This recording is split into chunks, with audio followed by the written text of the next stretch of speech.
Hey, Randy Joe here, and welcome back to the channel where today we're going to be checking out the next album in the King Crimson discography. As you know, we've been listening to every single album from the beginning of their discography within the Court of the Crimson King all the way to the very end. And of course, continuing on today, we're going to be listening to Starless and Bible Black. This is the 6th LP by King Crimson, legendary prog rock band.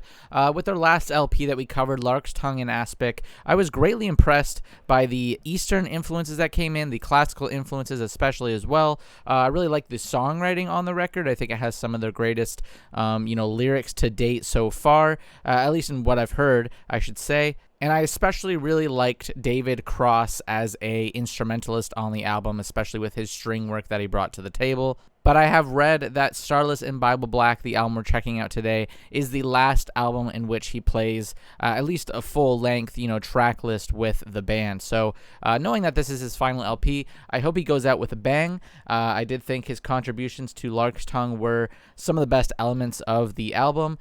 So, keeping that in mind, I'm excited to hear more of his work here as a bit of a swan song to him. Still, I know he appears on the next album, Red, which we did cover. It was actually the first album we checked out for King Crimson on the channel as part of the Rocktober series I did. And I loved what he, added to the track Providence on that LP. But again, like I said, this is the final record in which David Cross is a main band member, at least. So knowing that this is 8 tracks long, it is running about 46 minutes, I believe. 46 minutes and 41 seconds of a runtime, with the final track being 11 minutes. Most of these being around 4 minutes on average, which is quite short for King Crimson. They typically do run quite lengthy, but it seems with this one they are, trying to average it out a little bit. So without further ado, though, The Great Deceiver. Like I said, since I've checked out Red, I am well aware of the track Starless on there. And from what I gather, I believe the track on here, Starless and Bible Black, was kind of like a prototype of that track. It has elements of it, but they fleshed it out a lot more and gave it lyrics, whereas in this one it's more instrumental based. So I wonder how it will compare to Starless off of Red, which is, in my opinion, one of the best King Crimson songs. But let's get into The Great Deceiver, kicking it off strong.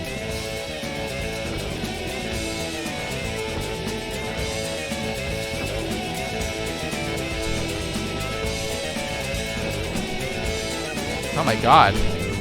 Pummeling start here.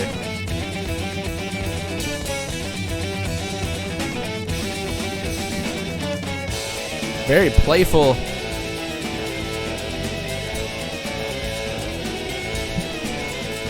Wild, like arpeggios, it sounds like, kind of descending on this track.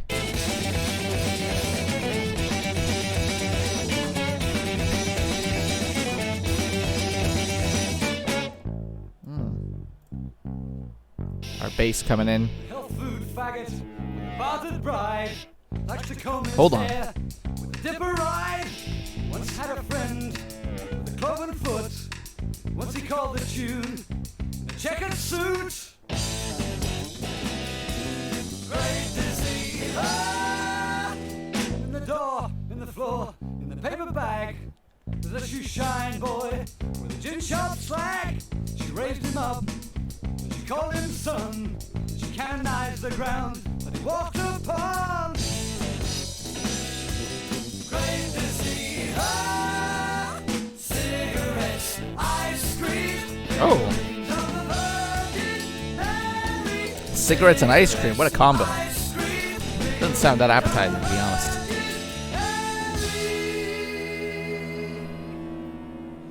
This track is opening off quite rapid in comparison to a lot of King Crimson tracks, which take their time to develop. This one is just throwing you right into the mix. It's very jarring. Slow it down a little bit here. Like the ominous circus-like instrumental there in the background.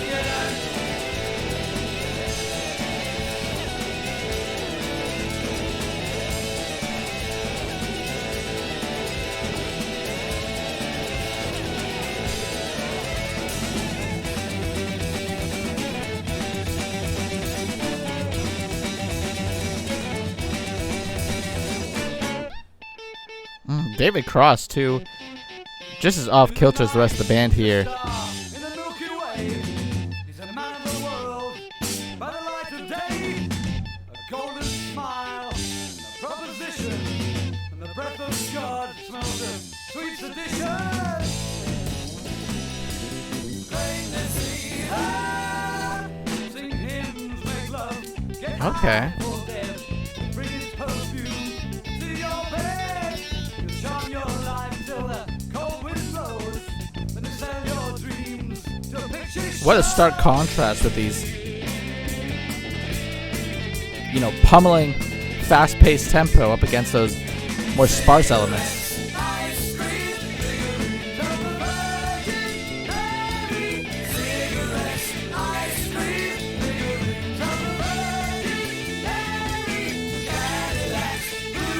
Is this like a parody of some sort of character from like the 60s or something? You know, someone who thinks they're maybe like a greaser of some sort?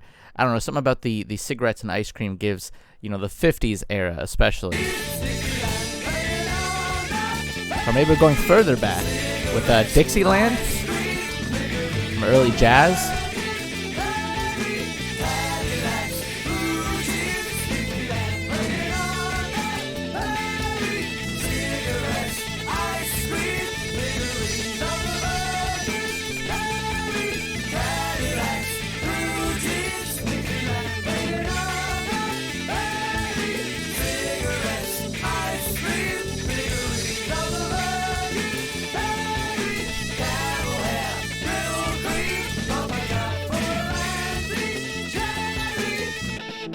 Wow. Very intense opener. Very rough, kind of jagged mix on that, especially. Very overblown. Really enjoyed the contrast. I feel like that track, though, was so fast and hits you with so much at once that it will be one that I think takes multiple listens to fully kind of grasp for me personally. But the lyrics, I wonder, is it about some sort of, you know, 1950s greaser or someone who is a bit of a bad boy image, you know, letting that facade fall? I'm not sure. That's what I'm gathering just from the lyrics. But I don't know. Here's Lament.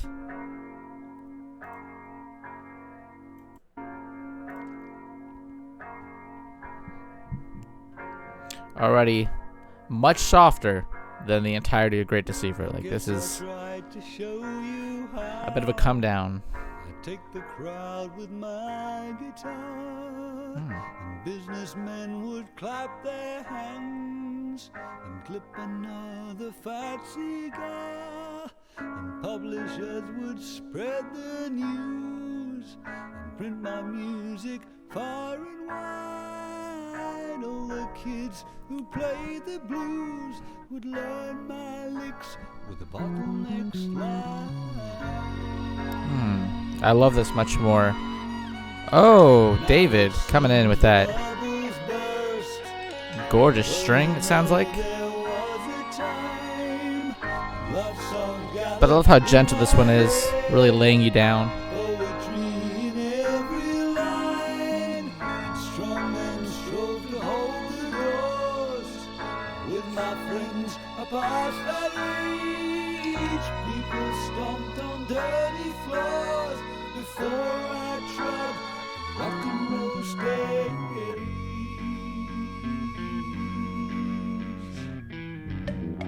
Oh. What is that instrument? It's quite prominent on Starless, and I can never place it.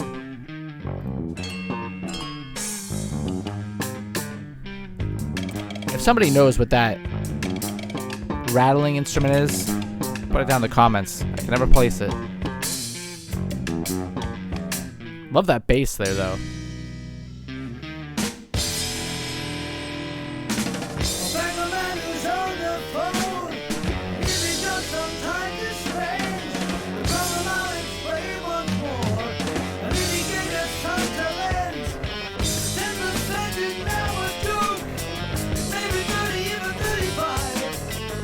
Getting really into this nasty, gnarly groove.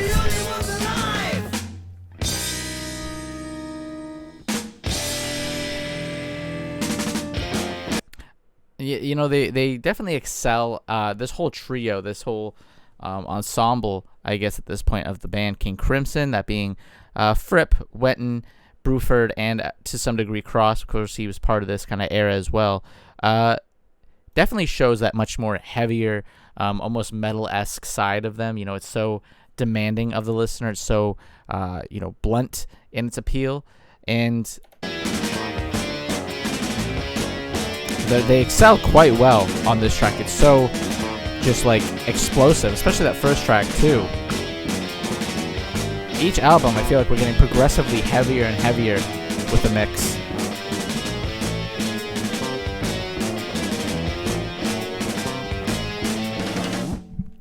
Who's our bassist again? Because our bass playing is phenomenal so far. John Wetton, you know, the vocalist as well. He is killing it on this track with the bass playing. It's so funky. Definitely feels a lot more prominent in the mix too.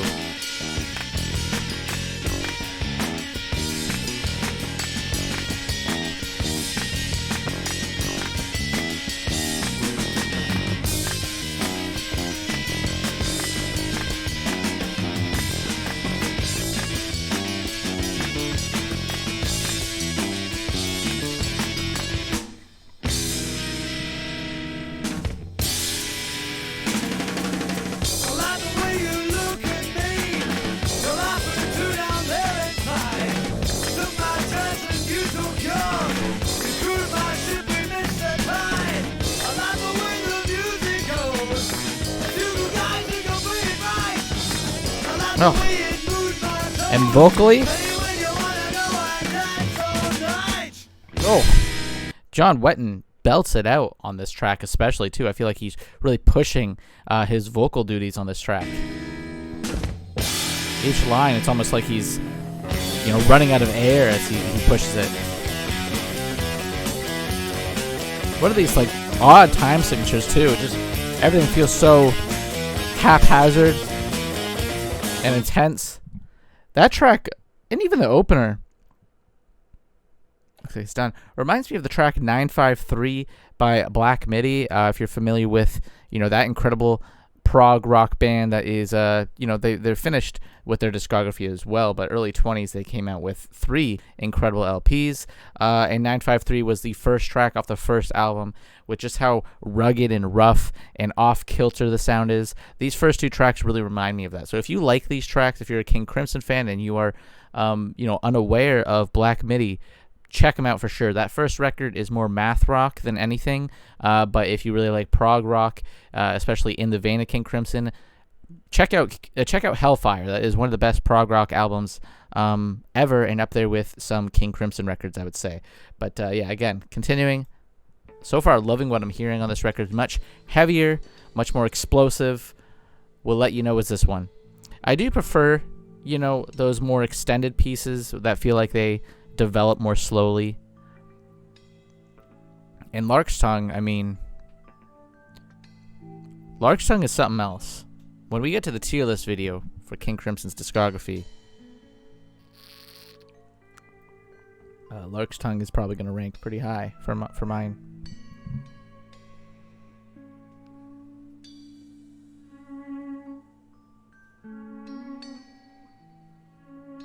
I do like this piece already. You know, like, you know, they do a great job with sequencing their albums by having these much more slower pieces after the intensity.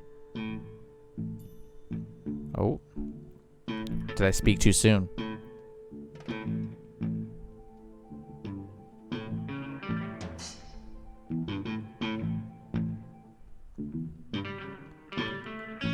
Oh my god, I love this already. Reminds me of, super random, reminds me of the track Drugs from Talking Heads off of Fear of Music. Great album as well, but Drugs especially has the same weird, eerie, disturbed, almost claustrophobic mindset.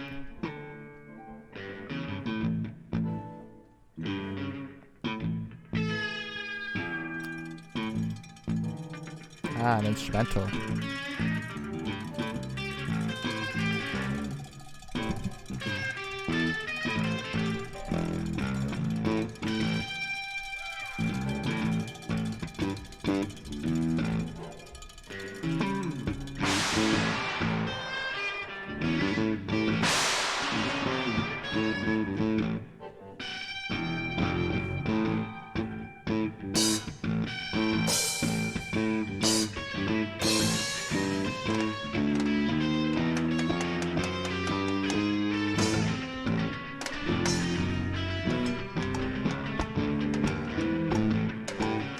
I love this one. This one's a real funky,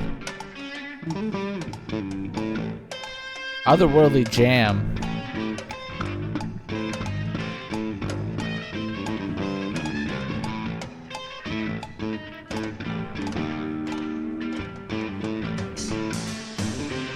I believe this main guitar here is a bass. It's not. It's very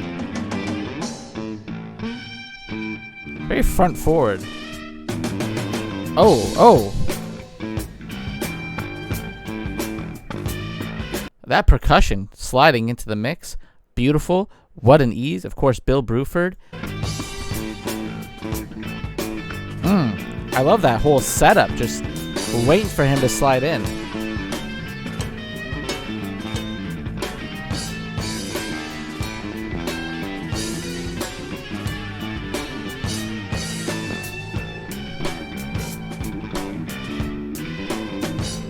This is such a groove on this one.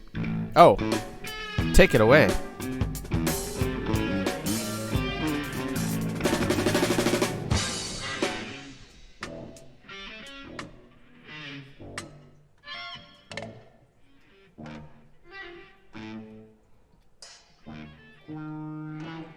And just like that, it fizzles out.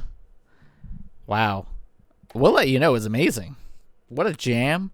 What a fun way it just all comes together before it fizzles out. It's like there's like a good, minute or so where the whole band comes together and then they just fall right out of it again. Really liked the progression of that one. Here's the Night Watch. Keeping it going.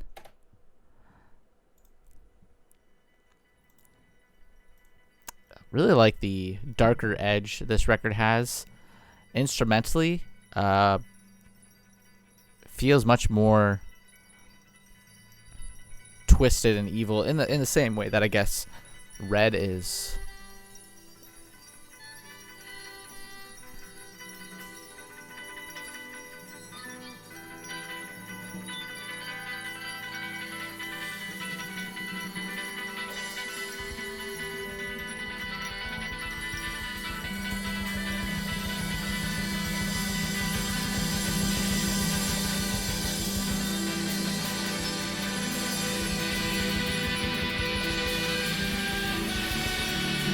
Oh, wow.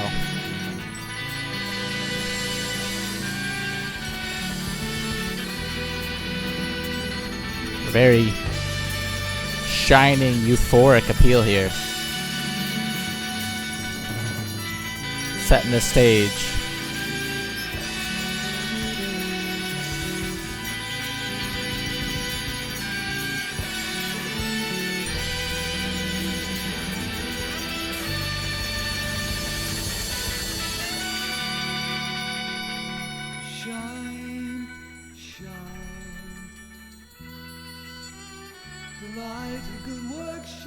This might be the lyrical heavy track of the record.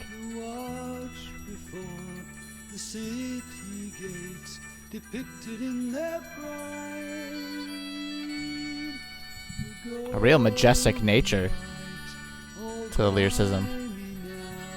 300 years have passed. The worthy captain and his squad of troopers standing fast. Oh. The artist knew their faces well, the husbands of his lady friends, his creditors and counselors, in armor bright the merchant men, official moments of the guild imposers keen from bygone days, city fathers frozen there upon the canvas. Great sense of world building on this one, just each line adding another element to this living, breathing city. Smell of paint, a flask of wine, and turn those faces all to me. The blunderbuss and halberd shaft of Dutch respectability to make their entrance to one by one defenders of that way of life. Red brick home, the bourgeoisie, and guitar lessons for the wife. Such a softness on this one too. And the emotion that's coming out. As much as Fripp is a very technical player, there are tracks like this, for example, where I feel like There's a lot more soul and emotion being poured into the playing than anything. Also, in Exile from Lark's Tongue, I think he does a great job in terms of showing emotion. Oh! Am I wrong in saying that the percussion there, Bruford, is that not the same, rhythm and melody of Starless? Right here.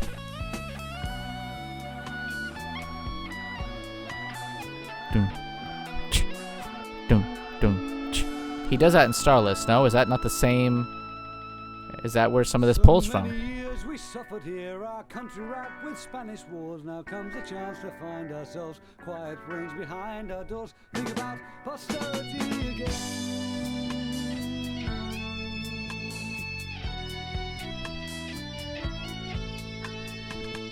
This is a beautiful one. Like, actually, the most gorgeous track so far on the record, hands down.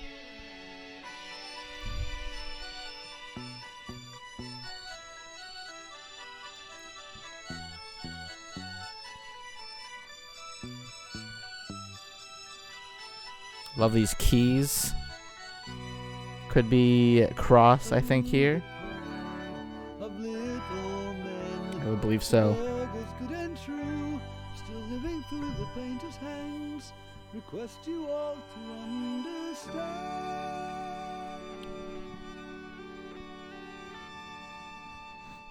Another gorgeous one. Wow, Night Watch is fantastic. That is like this LP's Exile, I would say. You know, it feels like it is much more focused on the sense of world building and like a journey of sorts. But this one really kind of building up a whole almost city, I would seem. I'm not too sure.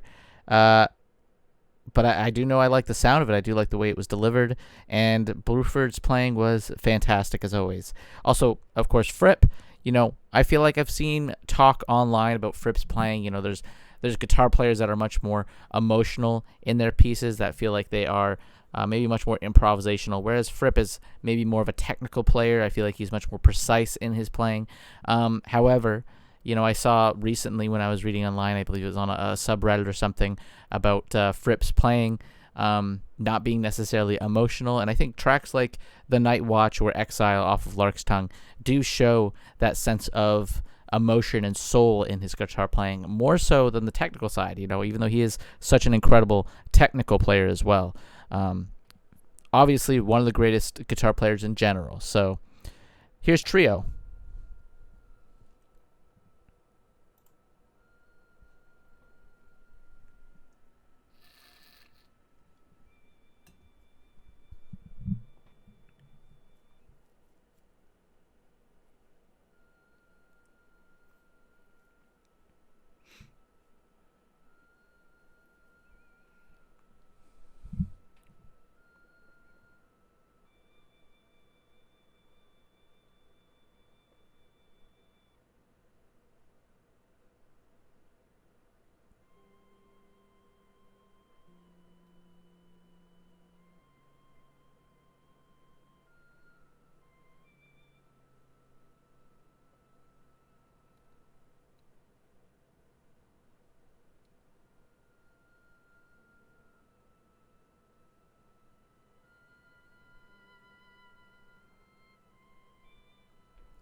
This one's quite delicate.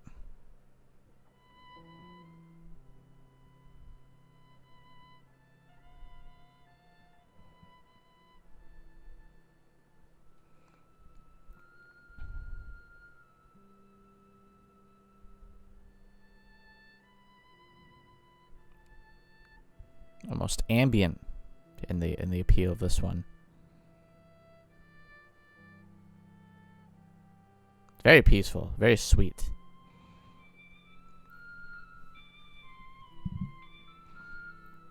The sequencing of this album has been interesting, much more heavy and explosive in that first batch of tracks, segueing into the much more gentle and delicate nature of King Crimson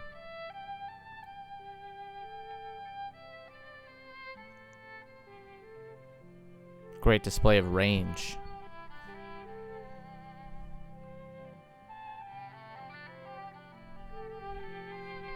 It's beautiful. I feel like we're waking up. It's like a nice early morning rise.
Is this the most beautiful track in the King Crimson discography? I might just say it is. Wow, this is beautiful. David, I believe there. Could be mistaken, but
kind of speechless at this one.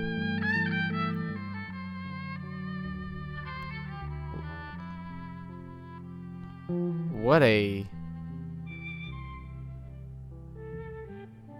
just incredibly emotional, peaceful, tranquil piece this has been.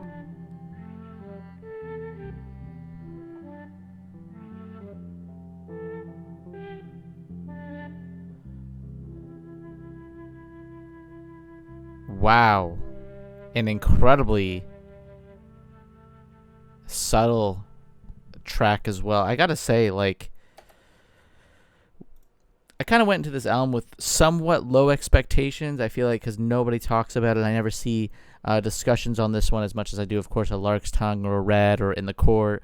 You know, I feel like this one is kind of sandwiched between Lark's Tongue and Red as well, which makes it feel like it is just a bit of a lull, maybe. Or at least that's what I expected. But I'm actually blown away by Trio, especially. I think that is one of their best songs. At least one of the most beautiful songs I've heard them do. And in a decade of, you know, the 70s in which, you know, these gorgeous ambient pieces from a plethora of artists at the time. You know, of course, you got your Brian Enos and your Tangerine Dreams and such. Trio is such a gorgeous, almost ambient-like track that is tranquil and spiritual and is such a interesting detour and contrast to what's expected of King Crimson. I feel like there's such an expectation of madness and chaotic and kind of heaviness with King Crimson. Trio is like the polar opposite of it, and they excelled at it. It is incredible. Wow. Best track on the album. Just gonna say it now. Bruford's not on that. I did read that he chose not to. He was originally supposed to come to the mix, and he let the track play out, and he realized it was better without his contribution. And who knows what he would have played, but I feel like it is just such a beautiful track that it doesn't need anything more. It is so subtle. It is so beautiful. Wow. The Mincer Trio. This might be their best sense of range on an album that I've heard so far. If we're talking In the Court to Red, the range that we're getting on this record is incredible.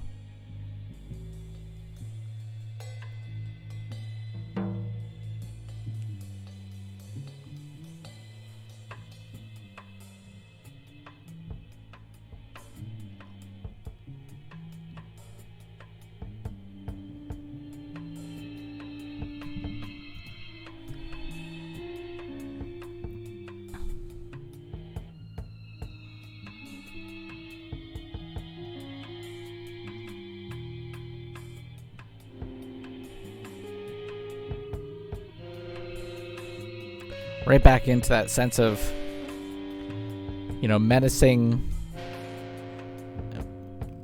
just slow building. Trio is maybe just that sense of calm before the storm. What a beautiful calm it was.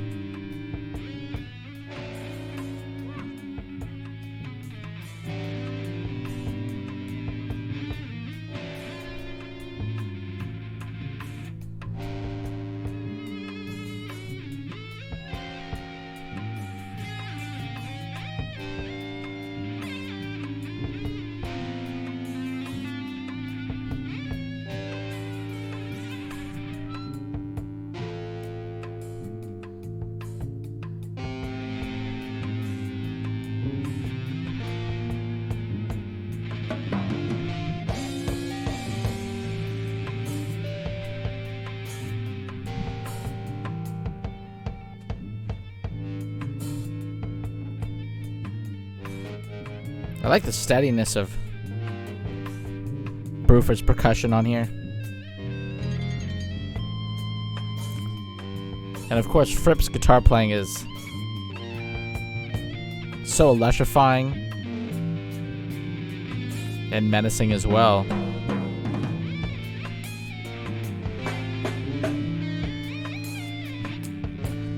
Bruford might be one of the best drum players ever. At least in terms of discographies I've checked out on the channel. The playing from Bruford has been incredible.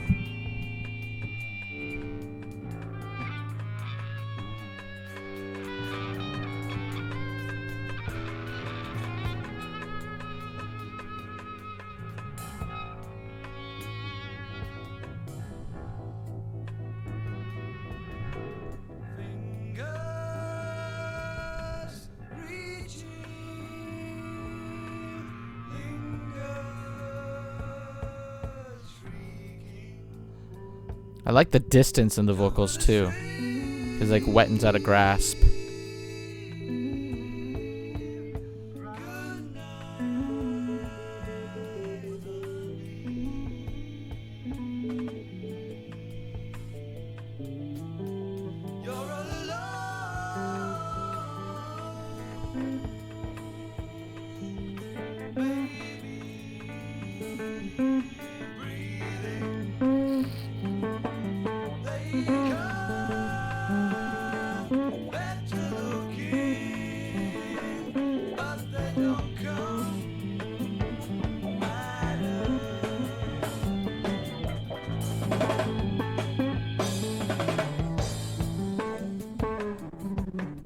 Oh.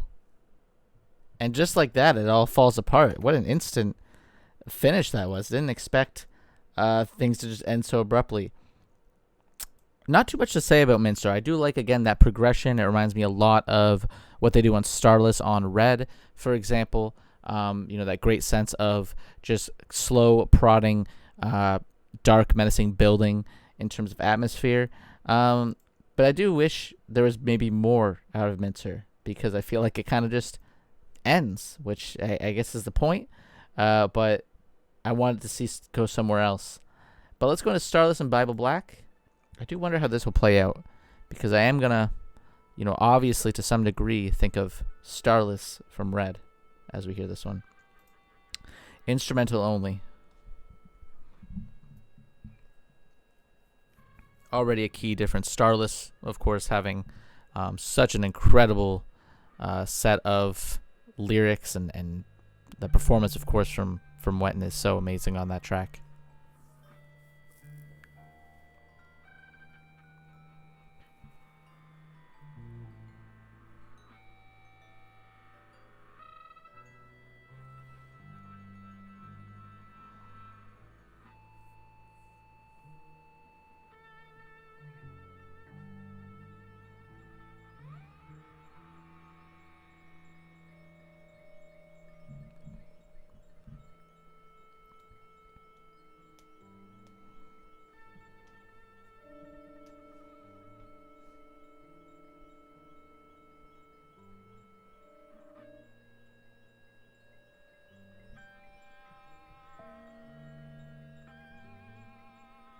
I do like those pretty chimes on the right side here.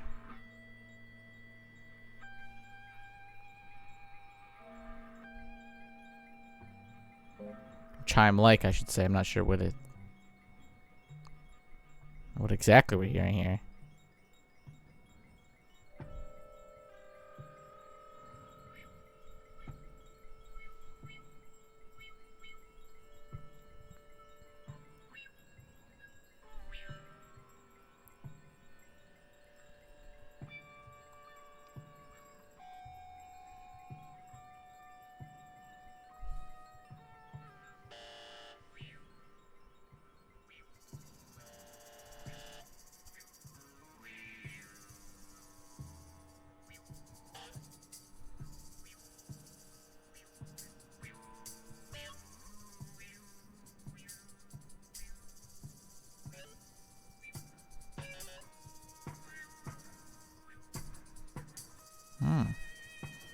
What do we got? A rattlesnake in the studio?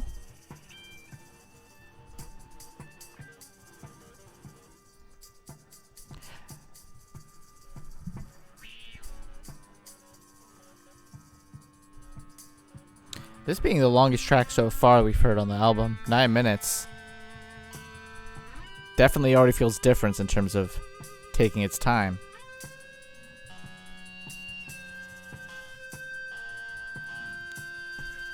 This is the King Crimson I expect.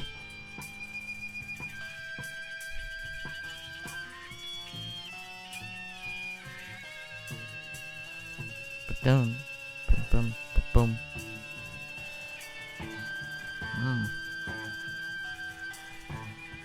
So that's the bass there.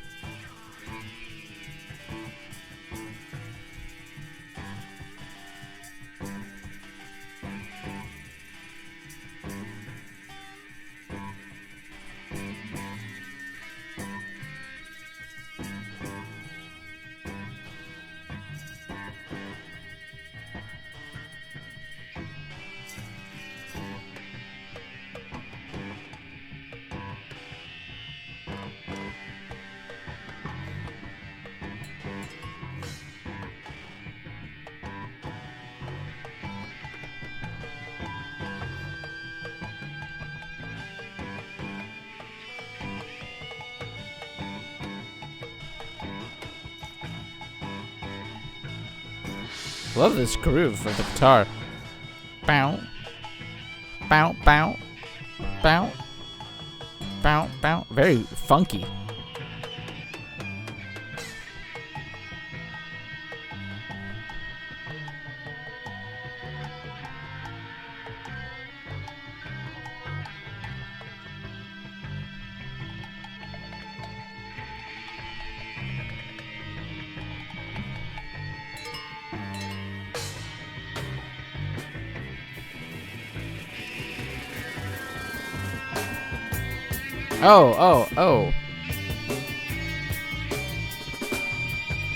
Mr. Bruford.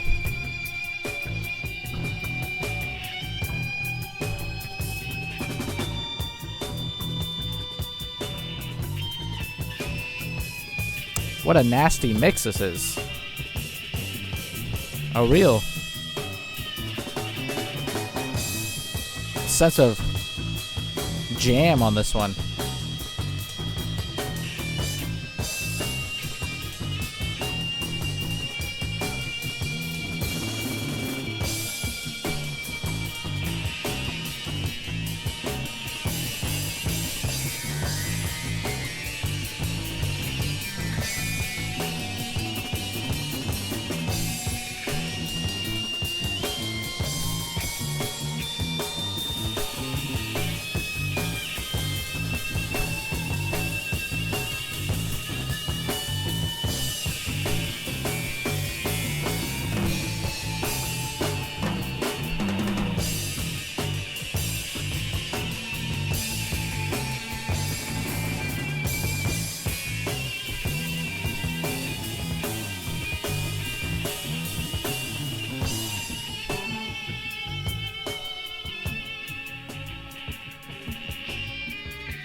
This one almost feels completely improvisational way. Like, it doesn't feel like there's a sense of planning to it. But maybe that's just the great chemistry of the band and making it feel so just natural and expressive.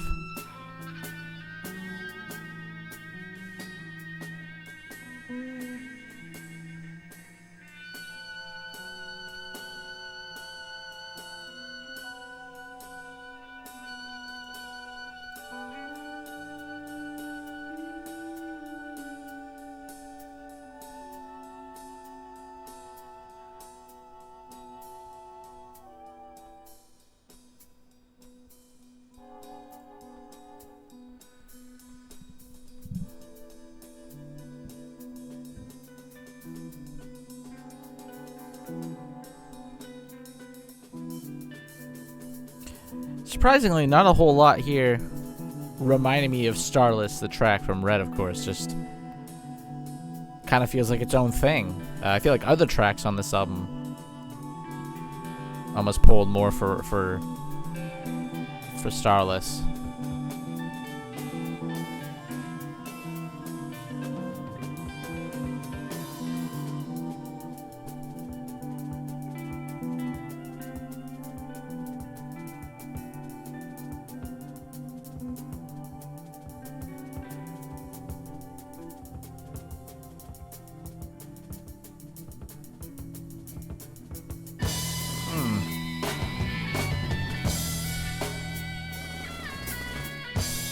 Oh, but that there especially does remind me of that ending of Starless with just how much it shoots up before it descends down with that screech.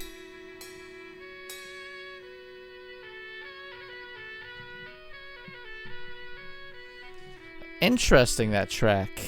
Really loved the jammy nature of it as it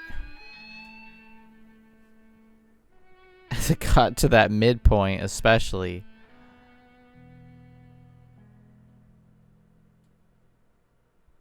Definitely feels like so far of the whole album here, I feel like Starless and Starless and Bible Black felt like the most least, I should say, the least put together of the batch. I feel like there wasn't a sense of direction with it, which I think works to its favor. It adds such a nice kind of jammy nature that feels like the chemistry of the band is really what capitalizes on it. But I'm not sure. Trio is still blowing my mind. I know we're past it, but Trio? I got a bit of a Trio fever, I think. Here's Fracture. Close it out with 11 minutes. Final track here. I will say the thing with King Crimson is their long tracks can sometimes maybe meander a little. You know, we saw it with Moonchild most evidently, but as we progress, I think they get better at these longer tracks. I wonder if Fracture will have that sense of meandering as well, or if it's going to feel like a real cohesive sense of direction.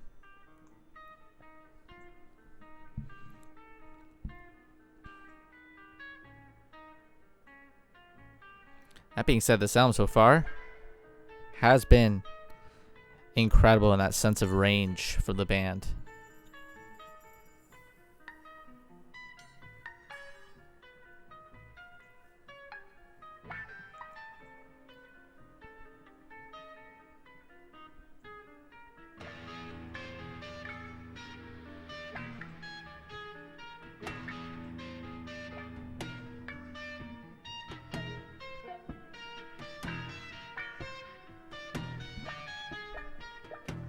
Another instrumental too.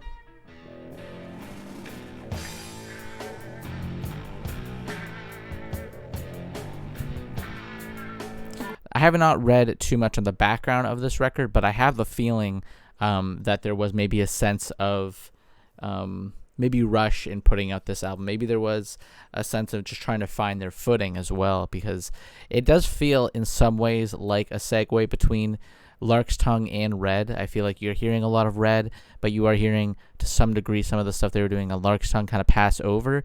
And I do feel like some of this material feels like it is still just trying to explore its sound and try to find its footing a lot more. That being said, I still really enjoy it. But I guess that's just a case of being a great band.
Oh.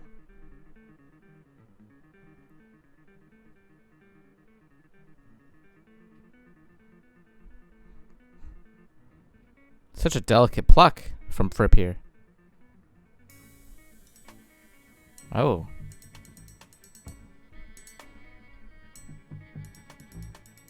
I love the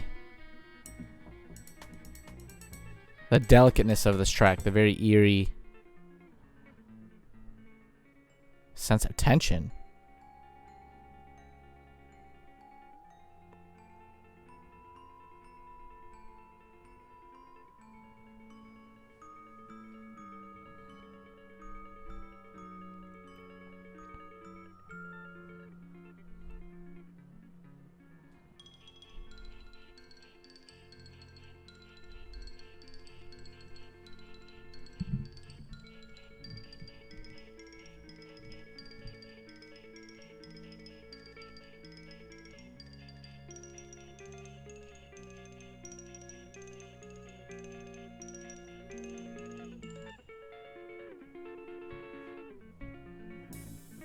Oh. Every time Bruford comes back in, even as slow and steady as he can be, it just gives such a great sense of groove and direction.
Yeah, ramp it up.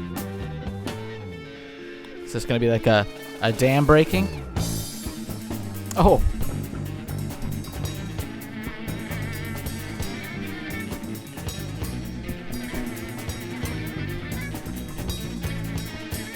Oh my god, I love when they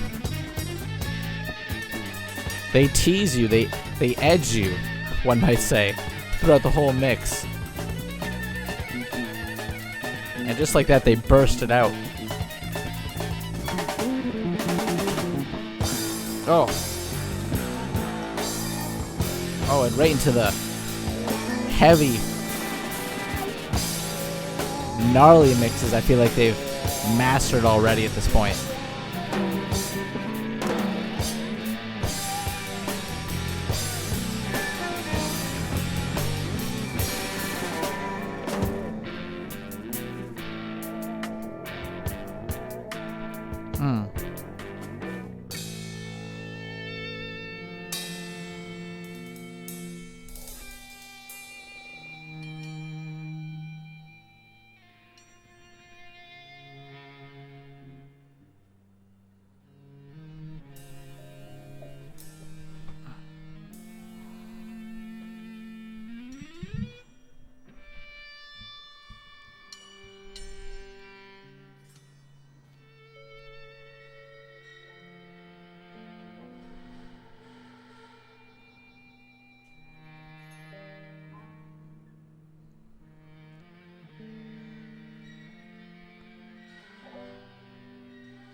Oh.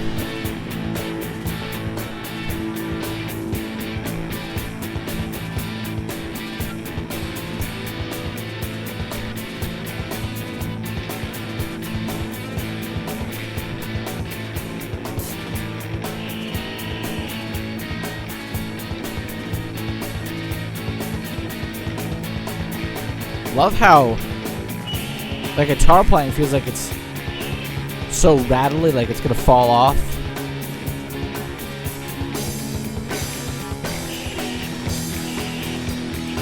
Just that blaring alarm-like sound.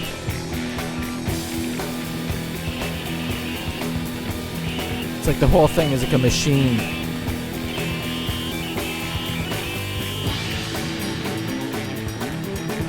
Just firing on all cylinders, the whole band.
I will say, I do think maybe the track runs a little long.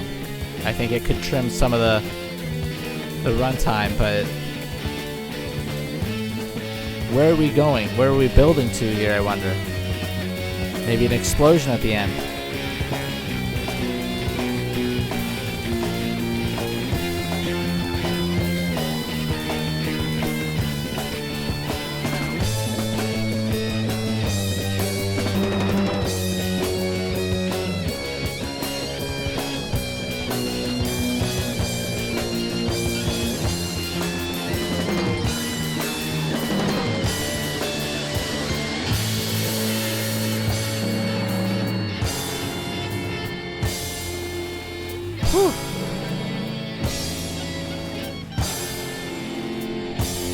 I did really like...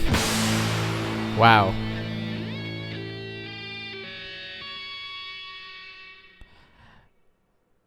Explosive final track, I gotta say. It does take its time to build up. Like, I really do enjoy when they take their time. You know, I like the slow builds for sure, you know. But I do feel like maybe that track could be a little bit shorter, a little bit tighter in the mix overall.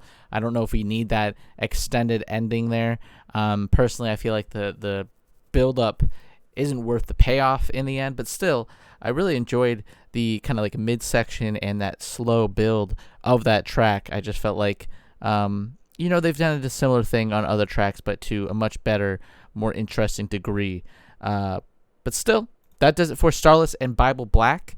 As a whole, definitely I would say their most, you know, well-ranged record so far, at least. You know, I do think Red has a much tighter focus on going all in on that kind of heavy element that they're known for, the much more eerie, almost horror-themed feeling that they do such an incredible job with. And I thought Lark's Tongue was incredible in its sense of direction, leading into a much more almost mystical Eastern appeal. It has a very otherworldly vibe to it. You feel like a stranger in a new land. But Starless and Bible Black here definitely feels like it's definitely got the most sense of range. You know, you have those heavy elements, the much more metal-esque elements, but then you have Trio, which is just such a beautiful, gorgeous, slow-building sense of peace and tranquility. It's just, that was such a mind-blowing track. My favorite track, if it's not obvious. And I thought the Night Watch as well, just before that, was also spectacular. And we'll let you know what a jam that was. These three is an incredible stretch of tracks. Great Deceiver, I was a little iffy on. I feel like it hits you way too hard, way too fast. I didn't love the overall kind of bluntness of that whole track. And Lament I thought was just okay. I have to come back to that one more so.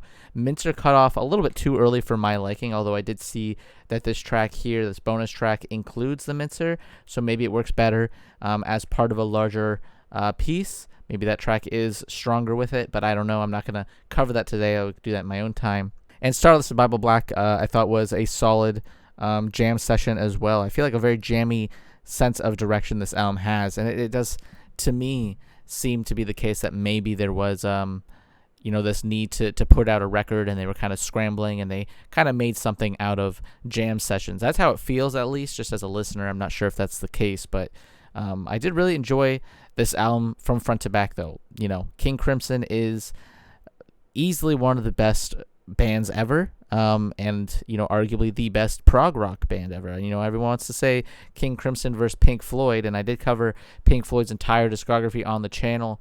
You know, but if I had to pick between who's a better prog rock band, not just a better band, but a better prog rock in general, I'd probably pick King Crimson. And I feel like this album here just shows such an incredible sense of range and why they are such an incredible prog rock band, without even being their best work, just having some incredible individual tracks back to back. But that does it for today's video. If you like the video, please hit like and subscribe to follow along and listening to more King Crimson alongside myself. If this, you know, video wasn't taken down from YouTube like they often are with King Crimson, then, you know, you're checking it out on the YouTube. But if it is, you're watching it right now on the Patreon. That's where I'm going to be putting all of them for free.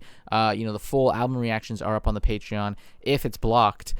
So again, if you want to see more King Crimson reactions, stick around, subscribe, follow on the Patreon. I would greatly appreciate it. And the next album, of course, we'll be listening to is, I believe, Discipline by King Crimson. And as always, my name is Randy Joe. I appreciate you watching, and I'm signing off.